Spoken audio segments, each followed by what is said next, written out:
प्रिय विद्यार्थियों, मैं सुरेश राणा, हिंदी प्राध्यापक, राजकीय वरिष्ठ माध्यमिक विद्यालय कमालपुर। आज की इस ऑनलाइन कक्षा में आप सभी का हार्दिक अभिनंदन करता हूं, हार्दिक स्वागत करता हूं। प्रिय विद्यार्थियों, इससे पहले हम संधि किसे कहते हैं, संधि की परिभाषा, स्वर संधि, व्यंजन संधि के बारे में जानकारी हासिल कर चुके हैं। आज हम पढ़ेंगे विसर्ग संधि किसे कहते हैं और विसर्ग संधि के क्या नियम हैं। तो आइए, विसर्ग संधि, विसर्ग के बाद स्वर या व्यंजन आने पर विसर्ग में जो विकार पैदा होता है उसे हम विसर्ग संधि कहते हैं। क्या हुआ? विसर्ग के बाद क्या स्वर या व्यंजन आ जाए और विसर्ग में क्या पैदा हो? विकार पैदा हो। विकार का अर्थ है परिवर्तन या बदलाव, उसे हम क्या कहेंगे? विसर्ग संधि कहेंगे। आइए कुछ उदाहरण देखते हैं। नि, आहार, पहले पद में विसर्ग है और दूसरे पद का जो पहला वर्ण है आ, वो स्वर है। यदि हम इस विसर्ग को और आ को मिलाते हैं तो हमें एक नया वर्ण मिलता है। क्या बनता है? निराहार। क्या बना? निराहार। इस प्रकार जब विसर्ग और व्यंजन आपस में मिले तो उनमें परिवर्तन आया और नया पद बना निराहार। इसी प्रकार तपः भूमि, जब इस विसर्ग को और हम इस वर्ण को मिलाते हैं तो क्या बनता है? नया पद तपो भूमि। दु, आशा, जब इस विसर्ग के साथ आ मिलता है तो परिवर्तन होता है, विकार पैदा होता है। विकार पैदा होने के बाद नया पद बनता है दुराशा। इसी प्रकार मनः जमा योग, मनोयोग। नमः जमा ते, क्या बना? नमस्ते। अब बात करते हैं विसर्ग संधि के प्रमुख नियम क्या है। पहला नियम क्या है? विसर्ग का ओ हो जाता है। विसर्ग का ओ कब बनेगा? जब विसर्ग से पहले अ आ जाए और बाद में अ अथवा तीसरा, चौथा, पांचवा वर्ण या य, र, ल, व, ह, इनमें से कोई भी वर्ण आ जाए। तो पहली शर्त क्या हुई? विसर्ग से पहले अ होना जरूरी है और विसर्ग के बाद में अ, तीसरा पद,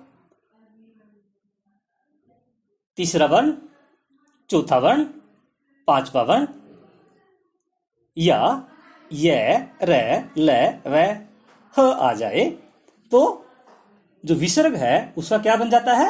ओ बन जाता है। विसर्ग का क्या बन गया? ओ बन गया। आइए उदाहरण देखते हैं। मनः अनुकूल, ये विसर्ग है और इससे पहले अ आया है और विसर्ग के बाद अ आया है तो विसर्ग और ये मिलकर के क्या बनेंगे? ओ बनेगा।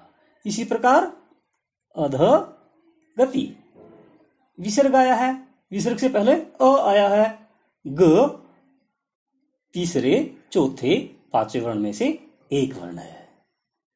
यदि विसर्ग के बाद तीसरा, चौथा, पांचवा वर्ण या य, र, ल, व, ह आ जाए तो विसर्ग का क्या बन जाता है? ओ बन जाता है। तो पद क्या बना? अधो गति। इसी प्रकार तपः बल, प, फ, ब तीसरा वर्ण है। विसर्ग के बाद तीसरा वर्ण आया है तो विसर्ग का क्या बना?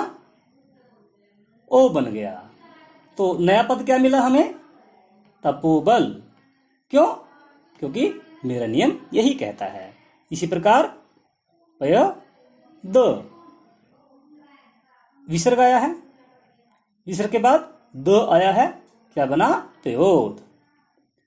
मन यहां पर विसर्ग है और विसर्ग से पहले यहां पर अ लगा है और विसर्ग के बाद य आया है, तो विसर्ग का क्या बनेगा? क्या विकार होगा? क्या परिवर्तन आएगा? ओ बनेगा।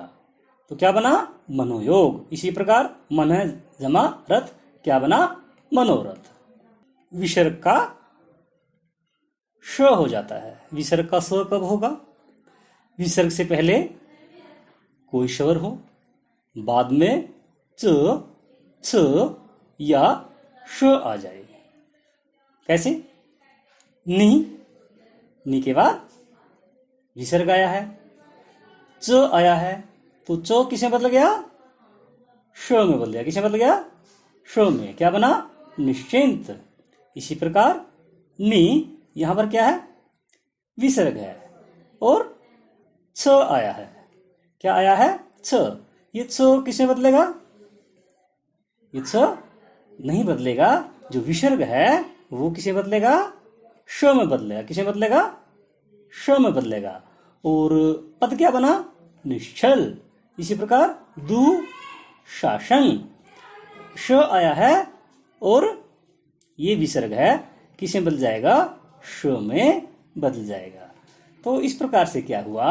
जब विसर्ग से पहले कोई भी स्वर हो और बाद में च, छ या श आ जाए, तो च, छ, श का क्या बन जाता है? श बन जाता है। क्या बन जाता है? श बन जाता है। आइए बात करते हैं, श की बात करते हैं। तो पहली शर्त क्या है? विसर्ग से पहले ई उ होना चाहिए, बाद में क, ख, ट, ठ, प, फ। यदि ये आ जाते हैं तो क्या बनेगा? श बनेगा। क्या बनेगा? श बनेगा। नि कपट, विसर्ग आया है, विसर्ग के बाद क आया है, तो किसे बदलेगा? श में बदलेगा। किसे बदलेगा? श में बदलेगा। तो पद बना निष्कपट। इसी प्रकार निकंटक, निष्कंटक, धनु टंकार। ट आया है और उससे पहले विसर्ग आया है। यह विसर्ग किसे बदलेगा? श में बदलेगा। किसे बदलेगा? श में बदलेगा। नी ठुर, विसर्ग आया है और उससे पहले ठ आया है, किस में बदलेगा? श में बदलेगा। नी प्राण, प आया है और उससे पहले विसर्ग है, श में बदल जाएगा। पद क्या बना? निष्प्राण। नी फल, क्या बना? निष्फल। अब बात करते हैं स की। किसी बात करते हैं?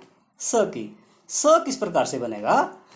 विसर्ग के बाद त या स आ जाए। नम जमा ते, यहां विसर्ग आया है और ये त आया है, तो क्या बना? नमस्ते। नी जमा तेज, विसर्ग आया है, त आया है, तो त का क्या बन गया? स। पद क्या बना? निस्तेज। इसी प्रकार मन है ताप, मनस्ताप। नि संतान, नहीं संतान। दु साहस, विसर्ग आया है, उससे के बाद में स आया है, तो क्या बना? दुस्साहस।